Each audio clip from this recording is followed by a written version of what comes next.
حدیث شریف میں فرمایا گیا، نبی اکرم صلی اللہ تعالیٰ علیہ وسلم کا ارشاد گرامی ہے کہ بندہ جب صبح اٹھتا ہے، سحری کرتا ہے، اور سحری کے موقع پر یہ جب روزہ رکھنے کی نیت کر لیتا ہے، یاد رکھو یہ نویت ان اصوم غدا للہ، یہ کوئی حدیث نہیں ہے، یہ خامخواہ کے لیے لوگوں نے مشہور کر رکھا ہے کہ سحری کے موقع پر یہ پڑھنا چاہیے اور نویت ان اصوم غدا للہ، یہ کچھ نہیں ہے، یہ کوئی حدیث بھی نہیں ہے۔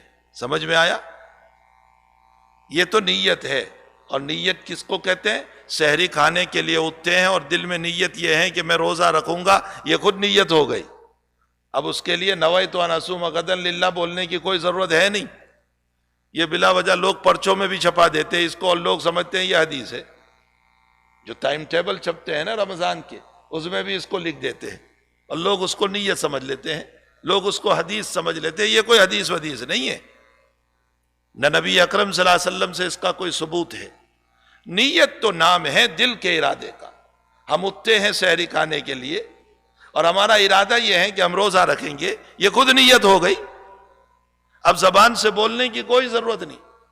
ہاں البتہ میں نے ابھی چند جگہوں پر ایک بات ذکر کی، اور میں نے یہ کہا کہ یہ خوب سن لے کہ ہم سحری کے موقع پر 2-3 دعائیں کر لیں،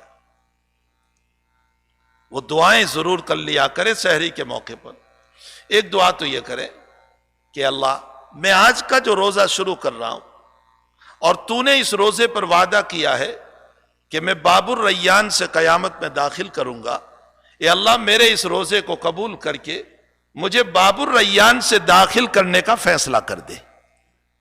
اللہ سے ایک دعا تو سحری میں یہ کر لے۔ دوسری دعا سحری کھاتے ہوئے یا سحری کے بعد یہ کر لیں کہ اللہ میں آج روزہ رکھ رہا ہوں، اور تو نے یوں کہا ہے کہ روزے دار کی منہ کی بدبو وہ مجھے مشک سے زیادہ پسندیدہ ہے، اے اللہ میرے منہ کی بدبو کو تو اپنے نزدیک پسندیدہ بنا دے۔ تیسری دعا کر لے کہ اللہ تو نے اس روزے پر بڑی فضیلت بیان فرمائی ہے کہ قیامت کے دن میں ہی بدلہ دینے والا ہوں روزے کا، یہ مخصوص قسم کا بدلہ ہوگا جو اللہ اپنے بندوں کو عطا کرنے والا ہے۔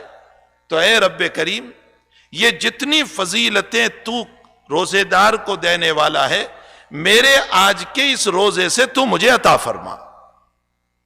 یہ 2-3 دعائیں یاد رہی، ان 2-3 دعاؤں کا روزانہ اہتمام کر لیں۔